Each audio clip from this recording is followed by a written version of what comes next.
สบายดีท่านผู้ชมที่เคารพยินดีต้อนรับทุกท่านเข้าสู่การนำเสนอข่าวท้องถิ่นประจำวันจากของข่าวสถานีโทรทัศน์แขวงจำปาสักและภาคนี้ก็มีข่าวที่น่าสนใจหลายข่าวที่จะมานำเสนอให้แก่บรรดาท่านได้รับชมกัน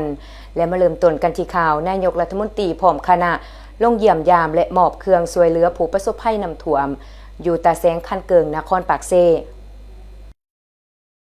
ในตอนแรกวันที่22สิงหาคม2026ฐานสอนไซซีพันดอนนายกรัฐมนตรีสมาชิกสภาแห่งชาติประจำเขตเลือกตั้งที่15แขวงจำปาสักพร้อมคณะได้ลงพบปะเยี่ยมยามถามข่าวและมอบเครื่องช่วยเหลือบรรเทาทุกข์แก่ประชาชนผู้ประสบภัยน้ำท่วมอยู่ตาแสงคันเกิงนครปากเซเพื่อติดตามสภาพตัวจริงและให้กำลังใจแก่พ่อแม่ประชาชนที่ได้รับผลกระทบในการลงเยี่ยมยามครั้งนี้ซึ่งได้รับการต้อนรับจากอำนาจการปกครองแขวงและนครปากเซนำโดยฐานปริญญาเอกอรุณไซสูรนาลาดเลขาพรรคแขวงประธานสภาประชาชนแขวงจำปาสักพร้อมด้วยการนำของแขวงสมาชิกสภาประชาชนแขวงและการนำนครปากเซพร้อมกันมีพ่อแม่ประชาชนเข้าร่วมให้เกียรติต้อนรับตาแสงคันเกิงมีบ้านที่ขึ้นกับจำนวน13บ้านปัจจุบันทั้งหมดได้ถูกน้ำท่วมมีประชาชนได้รับผลกระทบ637ครอบครัวมีจำนวนผู้ทั้งหมด 3,104 คนในนั้นหญิง 1,488 คนนอกจากเขื่อนประชาชนแล้วพื้นที่ทำการผลิตน้องปลาสัตว์เลี้ยงโรงเรียนสุขศาลาและพื้นที่อื่นๆได้รับผลกระทบจากน้ำท่วมขณะเดียวกันภาคส่วนที่เกี่ยวข้องยังสืบต่อลงเก็บกรรมข้อมูลและประเมินผลค่าเสียหายเพื่อกำหนดแนวทางช่วยเหลือและฟื้นฟูต่อไปในโอกาสดังกล่าวทานสอนไซซีพันดอนนายกรัฐมนตรีได้แสดงความเห็นอกเห็นใจและเป็นห่วงเป็นใยต่อพ่อแม่ประชาชนที่ได้รับผลกระทบต่อชีวิตทรัพย์สินและการดำรงชีวิตพร้อมกันนั้นท่านยังได้เน้นหนักให้คณะคุ้มครองภัยพิบัติขันแขวงและทุกภาคส่วนที่เกี่ยวข้อง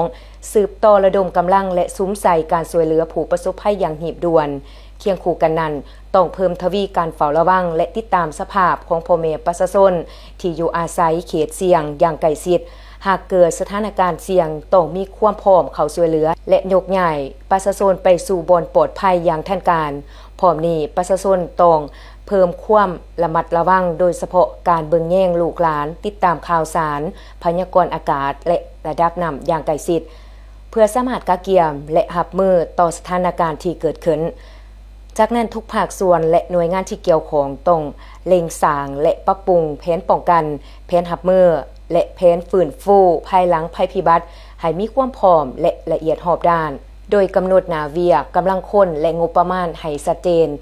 เพื่อให้การฟื้นฟูสามารถดำเนินไปได้อย่างดีและมีประสิทธิผลสืบต่อเอาใจใส่เวียกงานป้องกันศาสตร์ป้องกันความสงบเฮ็ดให้บ้านเมืองมีความสงบโดยพื้นฐานบริการด้านสาธารณสุขได้อย่างทั่วถึงพร้อมกันนั้นต้องสืบต่อสุขอยู่เวียกงานพัฒนาชนบทจัดสรรที่อยู่อาศัยและสร้างอาชีพให้ประชาชนควบคู่กับการแก้ไขความทุกข์ยากเพื่อยกสูงชีวิตการเป็นอยู่นับมือนับดีขึ้นขณะเดียวกันต้องสร้างเงื่อนไขให้ท้องถิ่นและประชาชนมีส่วนร่วมเป็นเจ้าการในการปกปักรักษาและปรับปรุงซ่อมแปลงเส้นทางและโครงสร้างพื้นฐานต่างๆในท้องถิ่นโอกาสนี้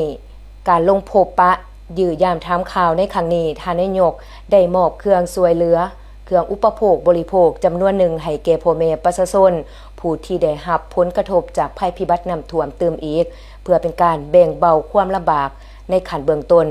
การลงเยี่ยมยามของท่านนายกรัฐมนตรีพร้อมคณะในครั้งนี้แสดงให้เห็นถึงความเอาใจใส่และความเป็นห่วงเป็นใยของภาครัฐบาลอำนาจการปกครองทุกขันและทุกภาคส่วนที่มีต่อชีวิตและความเป็นอยู่ของประชาชนพร้อมเดียวกันนั้นก็เป็นการระดมกำลังทุกฝ่ายเพื่อบรรเทาทุกข์ปกป้องชีวิตและทรัพย์สินของประชาชนเพื่อกะเกียมฟื้นฟูพื้นที่ได้รับผลกระทบให้กลับคืนสู่สภาพปกติโดยไว